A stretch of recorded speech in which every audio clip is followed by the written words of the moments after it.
আমার হযরত খাজা মাইনুদ্দিন চিশতি রহমাতুল্লাহ আলাইহি আজকে সারা ভারতবর্ষের মানুষেরা যেন বাবা রোগবালা আপনার ভালো করে দিতে আসা, এই নিয়ে রাজা মহারাজা অনেক চিন্তায় চিন্তিত হয়ে আছে। আজকে আমাদের দেশে যারা বেধর্মিক আছে তারা হয়তো কেউ বেধর্মিক থাকবে না, সবাই ইসলাম ধর্মে দীক্ষিত হয়ে যাবে। এই জন্য একটা ব্যবস্থা আমাদের করতে হবে। এবার বাবাজি ভাইরা আনা সাগরের যেন পানি বন্ধ করে দেওয়া হলো। এবার সকলে পানি পানি যেন করছে। বাবারে পানির অপর নাম কিন্তু জীবন। পানি পানি করতে আছে কিন্তু পানি পাওয়া যায় না। হযরত খাজা মাইনুদ্দিন চিশতি রহমাতুল্লাহ আলাইহি এবার বলল, শোনো আজকে আমাকে 1 লোটা পানি দিতে হবে। বাবারে অর্ডার পেয়ে গেল, আদেশ পেয়ে গেল। ছোট্ট করে ঘটনা আমি বলতে আছি। এবার আনা সাগরে যখন লোটাতে পানি নিয়ে যায়, আনা সাগরে সমস্ত পানি ওই লোটার মধ্যে যেন চলে গিয়েছে। জোরে বলেন সুবহানাল্লাহ। বাবারে যে মুসলমানের জন্য পানি বন্ধ করে দেওয়া হলো, আজকে ওই মুসলমানের জন্য পানি পানি সমস্ত দেশের মানুষেরা করলো। সাজু বাবা এই দেখেন 300 টাকা দান করেছে, জাযাকাল্লাহ মাশাআল্লাহ বারাকাল্লাহ। আজকে এই ভারতবর্ষে আল্লাহর ওলি বাবা আরাম করতে আছে। আজকে মুসলমানের প্রতি যেভাবে জুলুম অত্যাচার শুরু হয়েছে, আজকে এই মুসলমানেরা ধৈর্য ধারণ করে আছে। কারণ আমার আল্লাহ তাবারাক তাআলা বলেছে, ইন্নাল্লাহা মা'আস সাবিরিন, ধৈর্য ধারণকারী যারা হয় আমি আল্লাহ তাদের সঙ্গী হয়ে যায়। জোরে বলেন সুবহানাল্লাহ। আজকে যারা মুসলমানদের দমন করার চেষ্টা করেছে, এরা যারা মুসলমানদের প্রতি অত্যাচার করছে, এমন একটা সময় আসবে গো মুসলমানরা তাদের প্রতি জুলুম করবে না, মুসলমানরা তাদেরকে পাকড়াও করবে না, মুসলমানরা তাদেরকে মারধর করবে না। আজকে যে তীরটা মুসলমানকে লক্ষ্য করে ছেড়েছে, ওই তীরটা মুসলমানদেরকে না লেগে তাদেরকে ঘুরে গিয়ে লাগবে। জোরে বলেন সুবহানাল্লাহ। বাবাজি ভাইরা, যুগে যুগে মুসলমানদের যারা ক্ষতি করতে চেয়েছে তাদেরই ক্ষতি হয়ে গেছে রে বাবা। আজকে হয়তো সেইটা হবে, চিন্তার কিছু না। কারণ মুসলমানেরা কখনো চিন্তা করে না, একমাত্র আল্লাহর উপরে ভরসা তারা রাখে। জোরে বলেন সুবহানাল্লাহ। বাজে ভাইরা আমার মায়েরা যখন দেখলো পানি আর পাওয়া যায় না, আনা সাগর শুকায় গেছে, বলে কি ব্যাপার, কি খবর, এই পানি তো শুকানো সম্ভব না। সমস্ত সৈন্যরা গিয়ে যখন বলল, পরবর্তীতে আমার খাজা মাইনুদ্দিন চিশতি রহমাতুল্লাহ আলাইহির কাছে ক্ষমা চাইল। তারপরে আবার ওই লোটার পানি আনা সাগরে আপনার দিয়ে দেওয়া হলো। সাগরের পানি যেন আবার প্রবাহিত শুরু হয়ে গেল।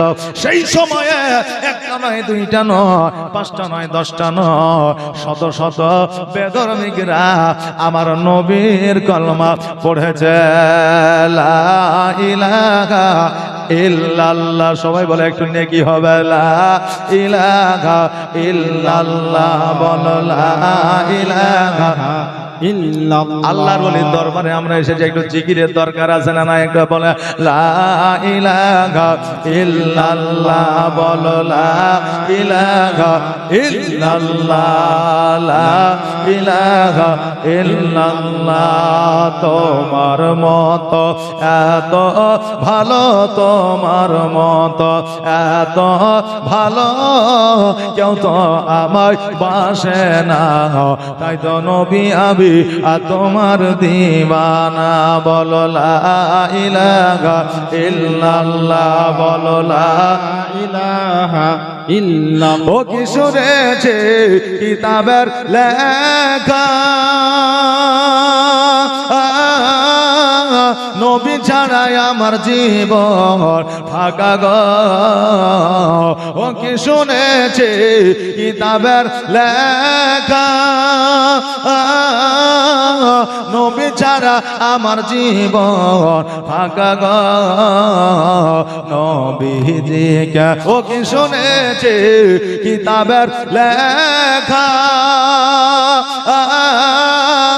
নবী ছাড়াই আমার জীবন ফাঁকা গো নবীজিকে ভালো না বাসিলে নবীজিকে ভালো না বাসিলে আল্লাহ পাওয়া যাবে না তাই তো নবী আমি তোমার দিবানা তোমার মত এত ভালো তোমার মত এত ভালো কেউ তো আমায় বাসে না তাই তো নবী আমি তোমার দিবানা লা ইলাহা ইল্লাল্লাহ বলো লা ইলাহা ইল্লাল্লাহ বলো লা ইলাহা ইল্লাল্লাহ লা ইলাহা ইল্লাল্লাহ মুহাম্মাদুর রাসূলুল্লাহ সাল্লাল্লাহু তাআলা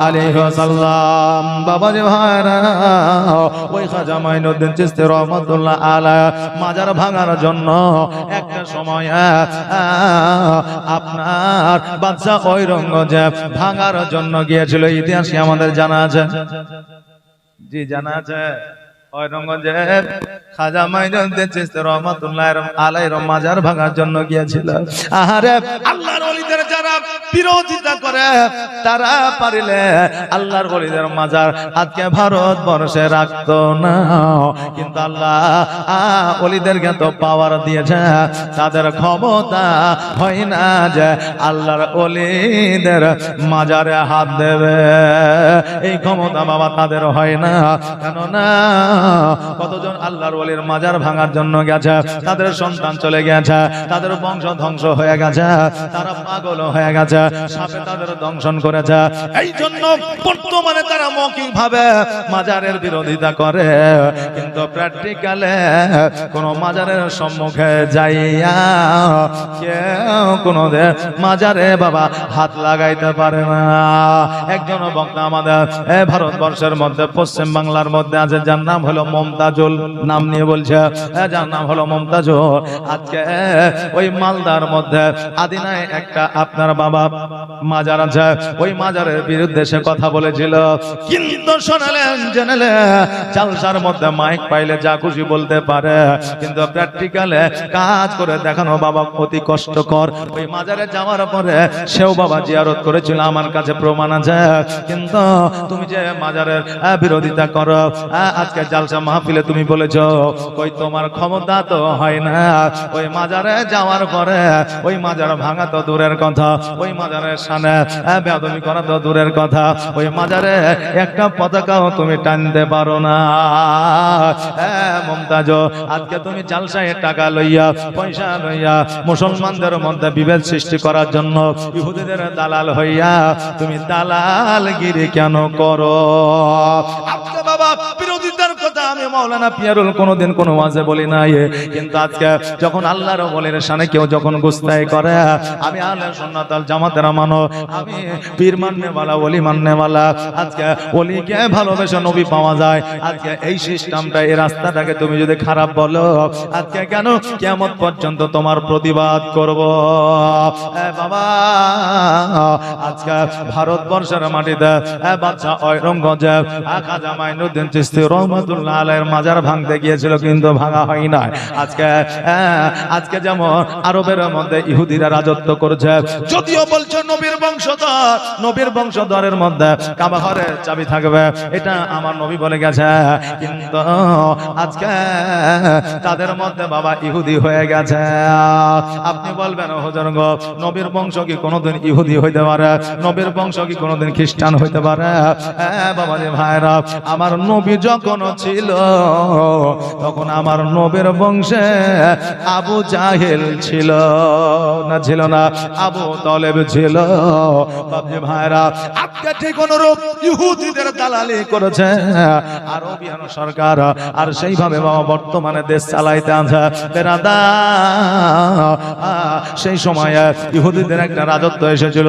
আরবের মধ্যে যত মাজার ছিল, যত কবর বাঁধানো ছিল, যত আপনার জান্নাতুল বাকিতে ইট দিয়ে কবর উঁচু করা ছিল, সমস্ত কবরগুলোকে লেভেল করে দিয়েছিল মাটি সমান।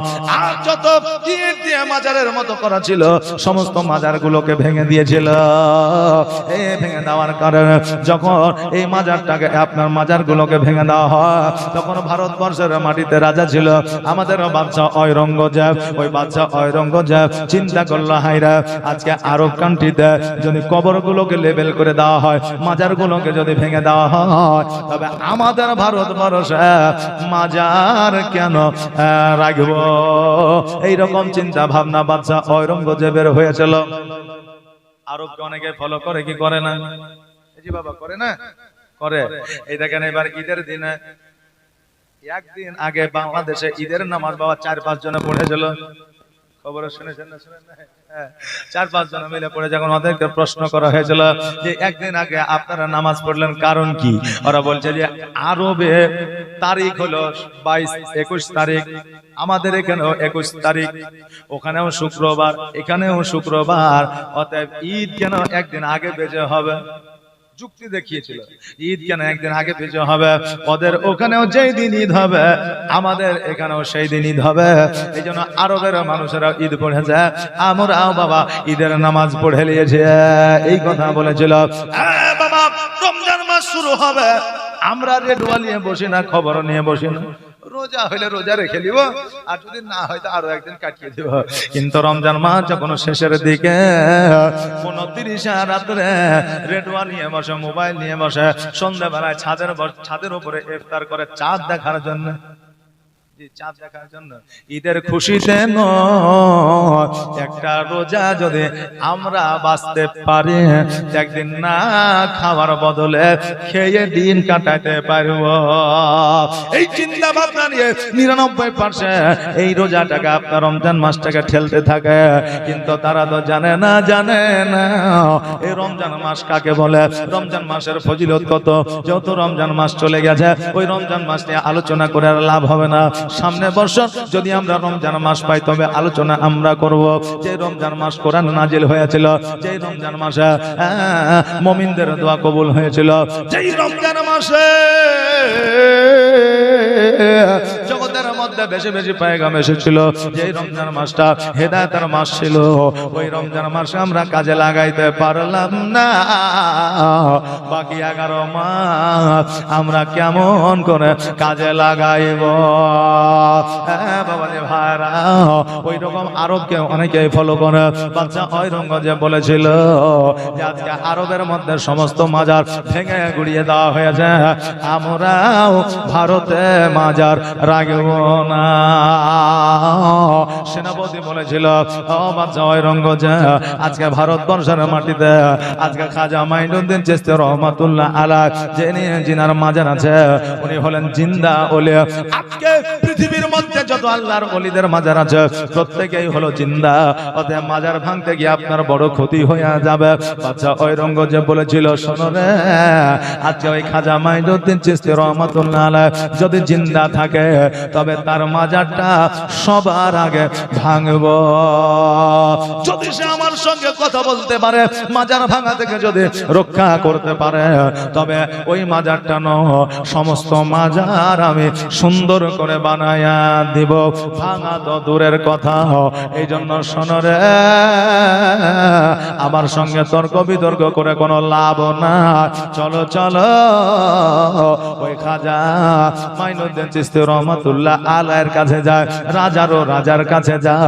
আর যাওয়ার পরে যদি সে আমার সঙ্গে কথা বলে, তবে মাজার ভাঙবো না, সমস্ত মাজার গুলো তৈরি করে দেব সুন্দর করে। বলেছিল, শোনো, আজকে আপনার সঙ্গে কথা বলবে, আপনাকে বিশ্বাস হয় না। ঔরঙ্গজেব বলেছিল যে আল্লাহর ওলিরা কবরে শুয়ে আছে, তারা মারা গেছে, মুর্দা, তাদের শরীরটা পচে গেছে, মাটিতে খেয়ে ফেলেছে, রক্ত মাংস হাড় হাড্ডি গুলা গলে গেছে, তারা জিন্দা নয়। এই কথা বলিয়া তারা আমার খাজা মাইনুদ্দিন চিশতি রহমাতুল্লাহ আলাইহির মাজারে গিয়েছিল। বাপজি ভাইরা, জগতের মধ্যে এরকম মানুষ অনেকে আছে যারা আল্লাহর ওলিদেরকে মুর্দা মনে করে। আল্লাহর ওলিরা তো দূরের কথা, যারা নবীকে মুর্দা মনে করে, জোরে বলেন নাউজুবিল্লাহ। বাংলাদেশের এক বক্তা বলেছিল যে নবীর ভুল হইতে পারে, নাউজুবিল্লাহ বলেন, নবীর ভুল হইতে পারে কারণ তার কোনো সার্টিফিকেট ছিল না। এর যুক্তি দেখেন, শয়তানের যুক্তি কিন্তু বেশি হয় নাকি বলেন? এর যুক্তিটা দেখেন, বলছে সে সময় নবীজির কোনো সার্টিফিকেট ছিল না, 4 পাস 5 পাস, তারপরে 8 পাস, মাধ্যমিক পাস, এইচএস পাস, উচ্চ মাধ্যমিক, কোনো পাস সার্টিফিকেট ছিল না। আমার গ্র্যাজুয়েশন পাস সার্টিফিকেট আছে, তাই আমার ভুল নাই, নবীর ভুল ছিল, জোরে বলেন নাউজুবিল্লাহ। এ বাংলাদেশের এক ওয়াহাবি ইহুদিদের দালাল এক মৌলভী এই কথা বলেছিল। হ্যাঁ বাবা, জগতের মধ্যে আল্লাহর ওলিদেরকে মুর্দা বলা তো দূরের কথা, আজকে আমার নবীকে অনেক মানুষ বাবা মুর্দা বলে। আজকে আল্লাহর ওলিরাই মুর্দা নয়, আমার নবী কেমন করে মুর্দা হইতে পারে? আহারে, আমার ইমাম হাসান হোসাইন কারবালার ময়দানে যাওয়ার আগে বাচ্চা অবস্থা আমার নবীজির কাছে যাইয়া সালাম জানালেন, আসসালামু আলাইকা ইয়া রাসূলুল্লাহ। আমার নবীজি কবর থেকে সালামের উত্তর দিয়েছে, ওয়া আলাইকুম আসসালাম ওয়া রাহমাতুল্লাহ। আমার হযরত আলী রাদিয়াল্লাহু তাআলা আনহু, বাবারে হযরত ওমর ফারুক রাদিয়াল্লাহু তাআলা আনহু আমার নবীজির কাছে রায় নেওয়ার জন্য গিয়েছিলেন। কিসের রায়? আমার আবু বকর সিদ্দিক রাদিয়াল্লাহু তাআলা আনহু উনি যখন ইন্তেকাল করেছিলেন, ওনাকে কোথায় দাফন করা হবে এইটা আমার নবীজির সাহাবীরা বুঝতে পারতেছিলেন না, ফয়সালা নিতে পারতেছিলেন না। এবার ওমর আর আলী বললেন, নবীজির কাছে চলো। আচ্ছা, নবী তো আড়াল হয়ে গিয়েছিলেন, নবী যদি মুর্দা হইতেন, নবী যদি কথা না বলতে পারতেন, তবে কি ওনারা নবীর কাছে যাইতেন?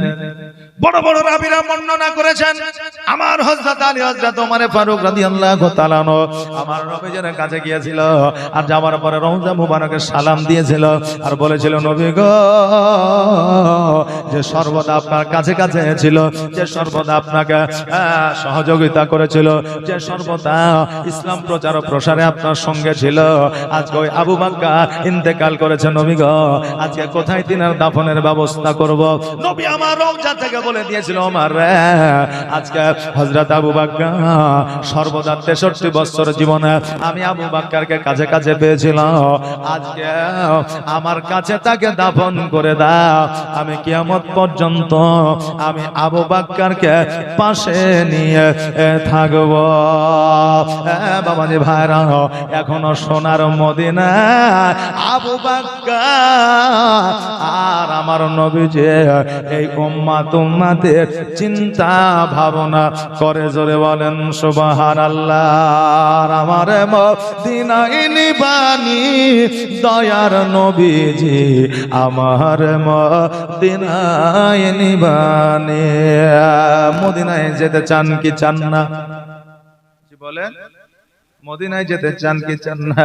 মদিনা যাওয়া আশা এমন কোন মানুষ আছে যার না? আমরা সকলে মদিনায় যেতে যাই, সকলে বলেন ইনশাআল্লাহ। তবে ফটো তোলার জন্য নয়, হাজরে আসওয়াদের পাথরে চুম্বন দেওয়ার জন্য নাকি, ফটোশুট করার জন্য নয়, রিলস বানানোর জন্য নয়, শর্ট ভিডিও বানানোর জন্য নয়, আজকে নবীর রওজাতে চুম্বন করার জন্য। একবার আওয়াজ দিয়ে বলেন ইনশাআল্লাহ।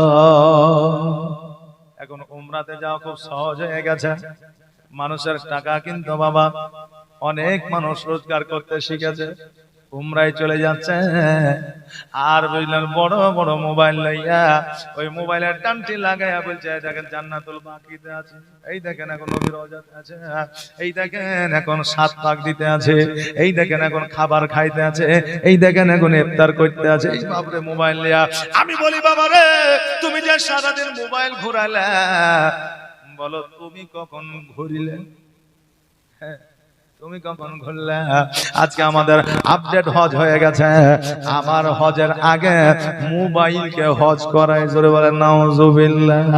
তবে বাবা মদিনায় যাব মোবাইলে ছবি তোলার জন্য নয়, মদিনায় যাব রিলস বানানোর জন্য নয়। আজকে মদিনায় যাব নবীজির রওজা চুম্বন করার জন্য, জীবনের গুনাহ খাতা ছড়ায়া ফেলানোর জন্য। জোরে বলেন সুবহানাল্লাহ। আর আমার মদিনায় নিবানি দয়ার নবীজি, আমার মদিনায় নিবানি নবী, আমার মদিনায় নিবানি নবীজি। আমার পাগল বানায়া আজ মদিনায় লুকায়া, আমার পাগল বানায়া আজ মদিনায় লুকায়া, অন্তরেতে অন্তরেতে মদিনার পরাণী নবী, অন্তরেতে মদিনার পরাণে দয়ার নবীজি, আমার মদিনায় নিবানি তুমি, আমার মদিনায় নিবানি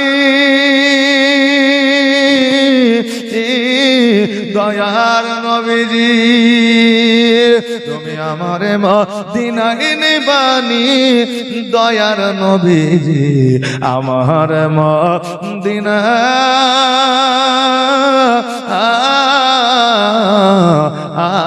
নিবানি। বাবা যে ভাইরা, আজকে আপনাদেরকে বলে দিয়ে যায় আল্লাহর ওলিরা কখনো মরে না, মরে না, মরে না। আল্লাহর ওলিরা কখনো বাবা মরে না। ওই বাদশা ঔরঙ্গজেব দলবল সৈন্যদেরকে প্রজাদেরকে লইয়া আমার খাজা মাইনুদ্দিন চিশতি রহমাতুল্লাহ আলাইহি দরবারে পৌঁছে গেলে, আর পৌঁছে যাওয়ার পরে মাজারের মধ্যে যাইয়া সালাম দিলা, আসসালামু আলাইকা ইয়া ওলি আল্লাহ।